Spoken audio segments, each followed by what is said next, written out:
Today is your lucky day. Today, I'm making you all honorary autistics. I'm giving you special glasses so that you can see the world the way that autistic people see it. I'm hoping that you'll find the empathy and experience the connection necessary for autism to be understood. So you'll take your hands, put on your special glasses, drop them behind your ear, make sure they fit just right, and close your eyes. And when you do open them, you'll see what the world looks like to me and other late diagnosed autistic adults like me. The reason I'm making you honorary autistics is because it's difficult to empathize with the autistic experience if you have no frame of reference for it. The way we experience emotional connection, communication, and sensory stimuli is unique and special.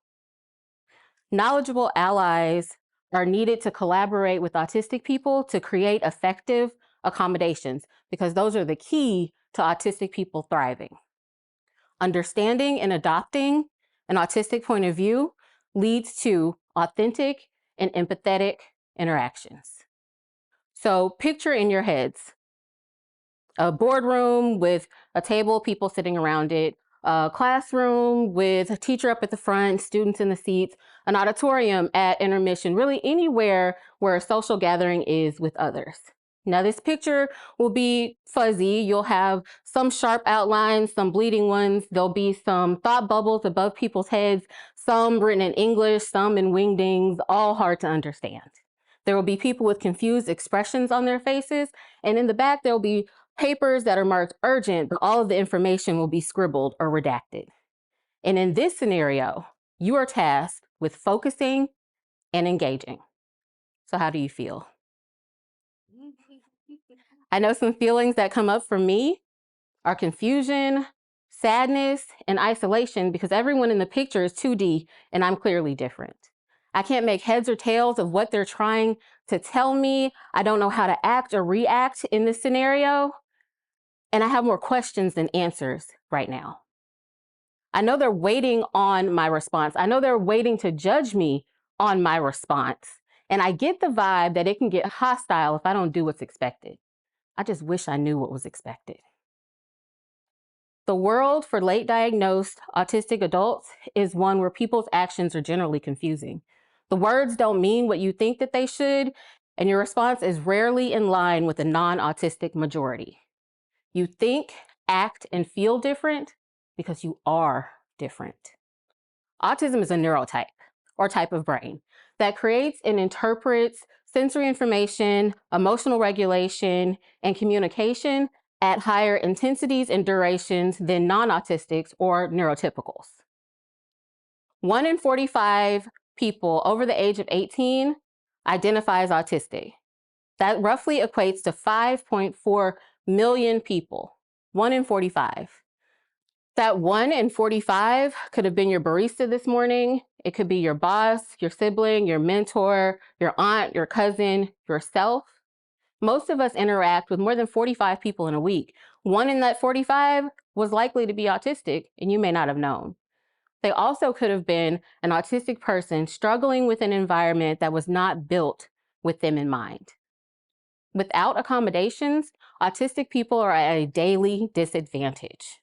Whether we know if an autistic person is going to be present or not, our spaces should accommodate just the same in the name of equity and inclusion. We lose out as a people when we don't take autistic viewpoints into consideration, because then they would have to worry about coping and not melting down instead of art and music and love and life and parenthood and all of the people they could be. By making the masses more informed of autistic worldviews, we can expand the inclusion conversation in an actionable way. Autistic people could leave the safe cocoons that they've made for themselves because the world would be safer for them to interact with. The distress of dysregulation will be greatly reduced. The structures that we live in, well, the literal structures like the buildings, but also the structures of education and the workforce and societal norms were not constructed for the people who wear the special glasses. Creating adaptations must happen for autistics to live comfortably here. Feeling misunderstood, confused, and othered about everything that's going on around you is not comfortable. If by some miracle you made it to adulthood with your self-esteem and your sense of self intact, and you knew that you were a humorous, intelligent, generous, kind person, it's still disheartening to know that you wouldn't be able to express that in a way that would give you validation from the rest of the world. Eventually, you wouldn't feel seen. You wouldn't feel heard. And you would learn to make yourself small, to not be in the way of the people who seem to have it all figured out. So let's look back at our picture, okay? We're going to take away some of the sensory discomfort. We're going to turn down the lights so they're not as bright. We're going to dampen the volume in the room so as not to compete with our thoughts. And we're going to have the people clarify the meaning of their words so that we don't have to infer what they're trying to tell us. And as we take away each one of these barriers to connection from the autistic person to the non-autistic majority, the picture becomes clearer and clearer on our end. But let's see if we can make it better, okay? We're going to change the facial expressions to neutral ones because we're going to move to written communication from verbal so that we all get the same message. We're also going to give time between what is asked of us and when we need to answer to take the pressure off of responding. And lastly, we're going to change the subject to one that we enjoy also because our special interests hold such a valuable place in our hearts and minds, and we'd be thrilled to tell you about it. How does it look now? So yeah, there's some things, some elements that are still unclear, but for the most part, we can decipher the emotions of the people, the words they're trying to say, and now context clues can be used so that the risk of misunderstanding is significantly lowered. Everybody take a collective deep sigh. We are out of the danger zone, people. The picture is far less frightening. We are entering into the lovely land of inclusion. Now, this is a state in which we can manage ourselves in. And it's not because we changed who we were, and it wasn't because we took off the glasses that had us seeing autistically. No, the shift to clarity occurred because the world decided to meet us where we are. Accommodations are the shifts that the world takes to meet our needs. Advocate for these shifts so that everywhere we go and everything we do is already adjusted for our neurotype. And it would not hurt people who did not need the things that we did. Taking this approach allows people to see where the need to shift for others lies without thinking that it would be taking away their own comfort. We started talking about the struggles autistic people face first so that we could better appreciate the strengths this neurotype provides. So going back to our picture, let's look at that paper that was marked urgent, unsolvable problem. Now we can see it because the obstacles that were obstructing our view are gone. Because autistic people encounter problems from a different sensory, emotional, and communication experience, this leads to different solutions. Our viewpoints bring different solutions to the table. And it's neither better nor worse than neurotypical ones, but it's different, and different ideas are necessary for progress. I'm so fortunate to be a therapist with over a decade-long focus of working alongside autistic adults to help them live their most authentic and fulfilling lives.